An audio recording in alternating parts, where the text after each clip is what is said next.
Anandi Toons।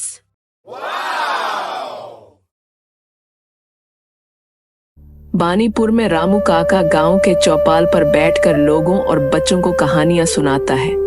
लोगों और बच्चों को रामू काका की कहानियां बहुत अच्छी लगती हैं। वो हर दिन ये कहानियां सुनते हैं। अच्छा बच्चों, आपको पता है आज से कुछ साल पहले गांव के पुराने रास्ते में एक खोवे के अंदर बहुत विशाल राक्षस रहता था। वह बहुत डरावना दिखता था। अरे वाह काका, आपकी कहानियाँ सुनकर मजा आ जाता है। सच में हमें बहुत अच्छी लगती हैं आपकी कहानियाँ। अच्छा, वो राक्षस अब कहाँ है? अब वो राक्षस अभी भी उस कुएं में है। अरे काका, क्यों बच्चों को डरा रही हो? ऐसा कैसे हो सकता है? अब जो बी बच्चा अपने बड़ों की बातें नहीं सुनेगा तो वो राक्षस उन बच्चों को जिंदा खा जाएगा। क्या सच में खा जाएगा? चलो जाओ, अब कहानी का समय खत्म हुआ। घर जाओ अब सब बच्चे वहाँ से चले जाते हैं। अगले दिन सब बच्चे खेलते खेलते उस खोवे के पास चले जाते हैं। देखो, अब हमें चलना चाहिए। ये वही कुआं है। अरे बुद्धू रामू काका तो मजाक कर रहे थे। तुम सच में डर रहे हो? अगर यहाँ पर कोई राक्षस होता तो हमें घर वाले यहाँ खेलने के लिए आने देते। अरे बच्चों, यहाँ क्या कर रही हो? ये जगह खतरनाक है। चलो घर जाओ यहाँ से। सभी बच्चे वहाँ से घर चले जाते हैं और बर्नी वहाँ से खोवे के अंदर देखता है तो वहाँ से अजीब अजीब आवाजें आती हैं। बर्नी वहाँ से डर कर भाग जाता है। रात के वक्त बर्नी का दोस्त खेत में काम करके लौटता है और उसका गुजर उस पुराने खोवे से होता है। जैसे ही वो खोवे के पास पहुँचता है वो अचानक से गायब हो जाता है। गांव वाले सभी बहुत परेशान हो जाते हैं और सभी गांव वाले चौपाल में बात करते हैं।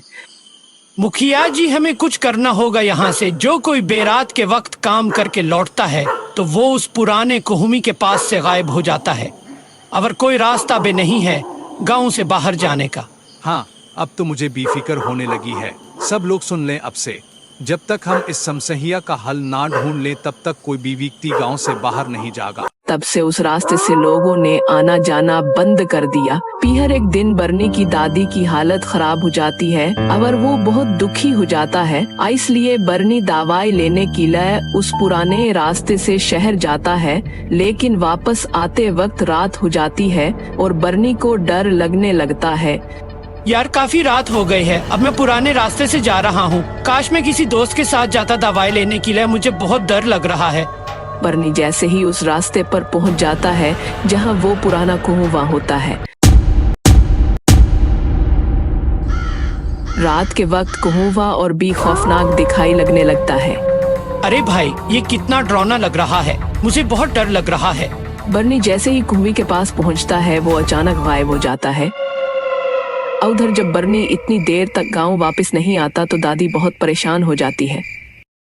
सुनो मुखिया जी, मेरा बर्नी शहर गया था दवाई लेने के लिए, लेकिन अभी तक लौटा नहीं है, तो मुझे चिंता लगी हुई है। रिमला काकी, आपको कहा भी था कि शहर नहीं जाना, तो बर्नी क्यों गया?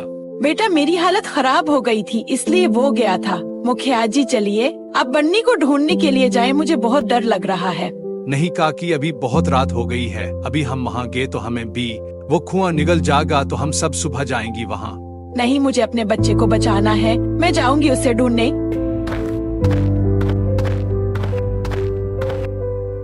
मुखिया जी, आप गांव के मुखिया हैं, आप रिमला काकी को रोकें। कहीं ऐसा ना हो कि वो कुआं काकी को भी निगल जा। ठीक है, मैं जाता हूँ, लेकिन वो मेरी बात नहीं सुनेंगे।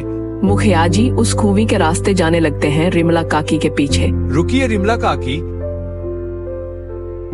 आप अभी वहाँ ना जाए। बर्नी मेरे भाई के जैसे है। अगर आप अभी वहाँ गए तो कुछ बुरा ना हो जा। आप अभी घर जाएं, सुबह हम सब मिलकर बर्नी को ढूंढने के लिए जाएंगे। दूसरी तरफ बर्नी जो कुएं में गिर गया था, खुशकिस्मती से वो सही सलामत था और वो देखता है कि राक्षस सो रहा है। अरे, ये किसकी आवाज आ रही है? बहुत डरावनी आवाज है। बर्नी थोड़ा आगे जाकर देखता है। वह देखता है कि विशाल राक्षस सोया हुआ है। बर्नी उस राक्षस को देखकर बहुत घबरा जाता है। ओ भाई साहब, इतना बड़ा राक्षस कहें ऐसा तो नहीं कि रामू काका की कहानियां सच हैं। अगर ऐसा है तो यहाँ से जल्दी निकलना होगा, नहीं तो ये राक्षस मुझे खा जाएगा। लेकिन यहाँ से ऊपर कैसे जाऊँ और रास्ता भी नहीं है। बर्नी उस राक्षस को देखकर बहुत घबरा जाता है। पता नहीं दादी का क्या हाल होगा। उनको दवाई भी नहीं दी। अभी तक बहुत परेशान हो रही होंगी वो। जल्दी बाहर जाना ही होगा। बर्नी इधर उधर देखता है लेकिन उसे कोई रास्ता नजर नहीं आता, तो वो थोड़ा आगे जाता है। उसे आगे जाकर कुछ लोग मुर्दा हालत में दिखते हैं, लेकिन तब राक्षस उठ जाता है और कहता है, मुझे भूख लगी है, लगता है कोई इंसान यहाँ आया है, अभी खाता हूँ उसे। तबे आहट सुनकर बर्नी कहीं छुप जाता है। अब क्या होगा, ये राक्षस तो जाग गया है। उसी वक्त आवाज आती है गुराने की।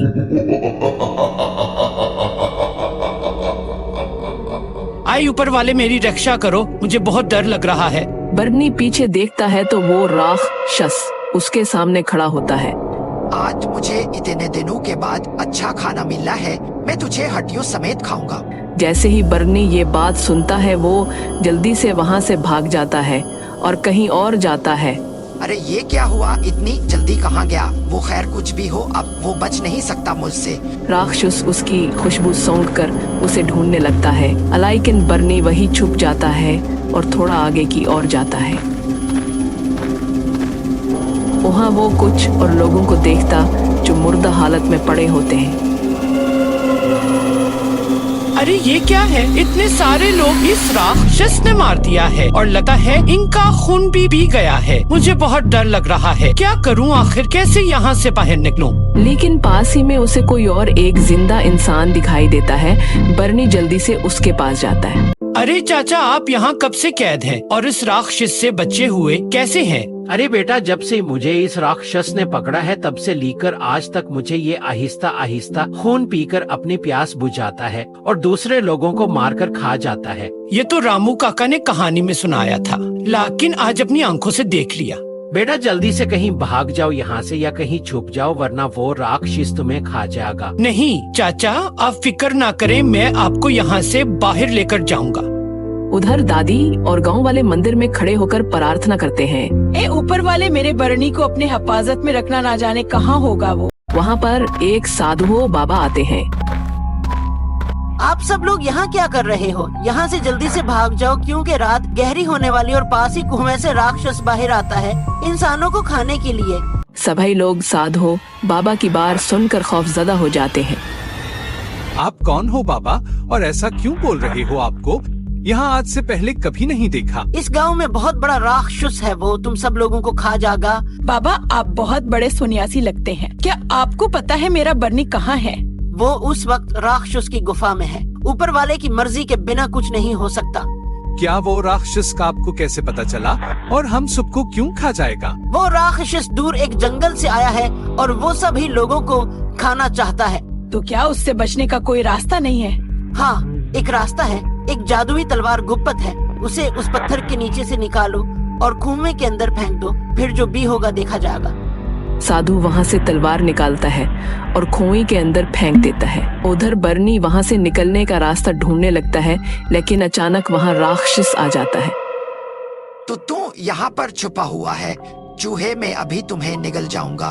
तू मुझे बार बार भुगाता है, लेकिन अब मैं तुझे कुच्चा खा जाऊंगा। जैसे ही राक्षस बैरनी को खाने के लिए आगे बढ़ता है, लेकिन बैरनी अचानक वहाँ से भाग जाता है। राक्षस बार बार बैरनी के पीछे पड़ता है, लेकिन बैरनी वहाँ से भी भाग जाता है। उसे चकमा देकर भागते भागते बैरनी एक पत्थर के पीछे चमकती हुई एक चीज देखता है। थोड़ा सा पत्थर को जमीन से हटाता है और ये क्या, ये तो वही तलवार है जो उस साधु ने ऊपर से फेंकी थी। अरे ये क्या, ये तो कोई तिलिस्मी तलवार लगती है। लेकिन तभी अचानक वहाँ राक्षस प्रकट हो जाता है और बर्नी पर वार करता है, लेकिन बर्नी बचकर उस पत्थर के पीछे छुप जाता है और वो देखता है कि तलवार उसके सामने है। मुझे इसे तलवार से मारना होगा, तभी ये मरेगा। बर्नी तलवार उठाता है और राक्षस पर दावा बोल देता है। वहीं पर ढेर हो जाता है और राख बन जाता है। तभी एक रोशनी जैसा रास्ता नजर आता है। अरे वाह, लगता है रास्ता मिल ही गया आखिर। चलो चाचा, अब यहाँ से चलते हैं। बर्नी चाचा को लेकर वहाँ से बाहर चलता है और सभी लोग उनका इंतजार कर रहे होते हैं। बर्नी को देखकर मुखिया जी चिल्लाते हैं, अरे वो देखो, बर्नी वहाँ से लौट आया है, और साथ में कोई चाचा भी है। बर्नी सबको बताता है कि वहाँ राक्षस अब मर गया है। अब ये गांव इस डर से आजाद हो गया है। सभी बेखौफ अब जीने लगते हैं। कहानी खत्म।